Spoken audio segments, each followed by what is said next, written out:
Now folks, ever wondered why your device has slowed down over time?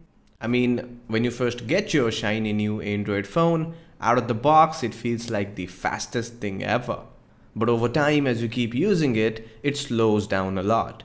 Blaming it on the hardware, we keep spending money on upgrading to a new phone. But in fact, the issue is not with your phone. It's rather with the Android software. And if it's the software, we can fix it. In today's episode of The Android Guy, I'm going to show you how to speed up your Android device. So by the end of this video, your phone will feel just like the day you first got it. Let's get started. Taking trips, cause I never tripped on what they said. If you speaking from your heart, naysayers gon' aim for your head. First of all, folks, one very important thing that you'll have to understand is that smartphone manufacturers heavily theme and customize Android to make their phones and products unique. But on the flip side, that really slows down the otherwise perfect stock version of Android. If you happen to own a device from any of these manufacturers, then you're probably on a modified version of Android, which runs a bit slower than it was supposed to. So in order to fix that, manufacturers frequently push over-the-air updates. In short, OTA updates. OTA updates above all fixes bugs, adds new features, and further optimizes Android with the aim of smoothing things out over a couple of updates. So it's highly recommended to check for OTA updates, if you haven't already, by heading over to the Android settings. Updating should eliminate most software bugs and will definitely give you a better and a faster version of Android. So before proceeding any further, make sure that your device is updated to the most recent build of Android officially available for your device. Now folks, Android by design forces the users to minimize applications than closing them. Each time you want to close an app on Android, you will have to hop back to the recent application section and will have to manually swipe to close an app. And that forces the users to have multiple applications running in the background, eating up a huge chunk of the phone resources for no reason. And we hate it. That's probably the single reason why devices slows down over time as we keep using them. Now one way you can fix that is by heading over to the developers option in Android settings. Now if the developers option is missing from your settings, no worries. Head over to the about phone section and tap on the build number around 7 times. Then hop back and there you have it. Once inside the developers option, scroll all the way down to the application section. Then tap on the limit background application option and limit that to 3 to 4 applications at a time. I mean folks, practically we don't use more than 3 to 4 applications at any given time. So that will keep the number of applications running in the background in check and will automatically hibernate applications that you're not using. This single option will help you save a ton of RAM, which in turn improves the speed and the battery life. But most importantly, it will prevent your phone from slowing down over time as you keep using it.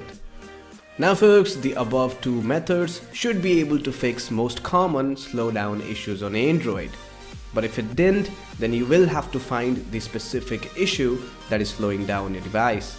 You can do that by installing a System Profiler app from the Play Store. Links in the description. After using your device for a couple of hours, launch the profiling app and it will show you what application or process is consuming what resources. And let's say if you find an app in the list that you don't use much and is eating up around 10% of your device resources, then it's a smart option to either uninstall the app or switch to a lighter version of the app. Apps like Facebook, Gmail or even YouTube are very RAM and CPU intensive, as by nature they run in the background all the time. So be smart and switch those with lighter versions like Facebook Lite, Gmail Go or YouTube Go. You can also be smarter and combine multiple social and messaging services like Facebook, Instagram or Twitter into just one app. I mean folks, why use multiple applications when you can do all of that from just one app? So be smart and use light apps, essentially saving space, improving speed. Then again folks, most Android devices comes with pre-installed applications, also known as bloatwares. that, to be honest, I never use. But one thing that most people don't realize, even though if you have never used those, they are still running in the background all the time, eating up resources for no reason. Now, since by default you cannot uninstall those apps, it's a better option to disable those apps from the application section on Android settings. That'll pretty much stop the app from running in the background, giving you a faster Android experience. Added bonus, the disabled application will also vanish from the app drawer, making the interference a bit cleaner. So go through the list and disable apps that you don't use. Now folks, sometimes it's not your device that is slow, but it's the launcher that is slowing down your device. Launchers heavily influence the performance of your device. Now since launchers are made differently, some launchers focuses on looks and animations, whereas others optimizes launch speed and performance. One perfect example of that is the Samsung's TouchWiz launcher. Regarded as one of the best looking launcher, is often considered as laggy and slow compared to say the Google launcher, which is way faster and snappier. So sometimes it's not your device that is slow, but it's the launcher that is slowing down your device. So we recommend switching to a launcher that focuses more on speed and performance like Nova or Eevee launcher.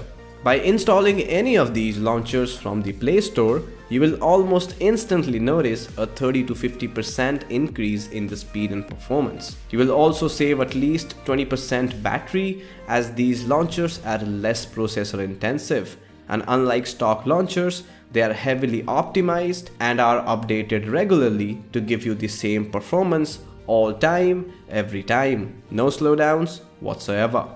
But if you are happy with your existing launcher and just want to speed things up a bit, simply head over to the developers option.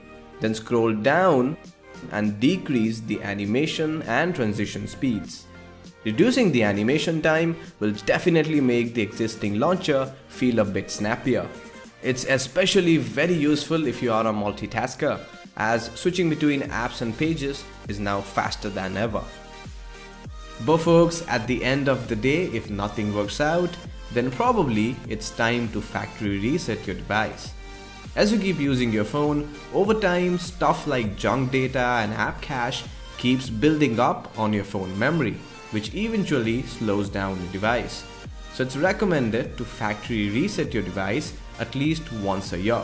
You can do that by heading over to the backup and reset section on Android settings. But before you do that, make sure to back up everything, as Android will be formatted. Once the factory reset is done, your device will pretty much feel like the day you first got it. So yup, that's about it. If this video was helpful in any means, then do give this video a thumbs up and do subscribe to The Android Guy to watch more videos like this one. So I'm your host HK from The Android Guy, signing out, and I hope you folks have a great day. Peace!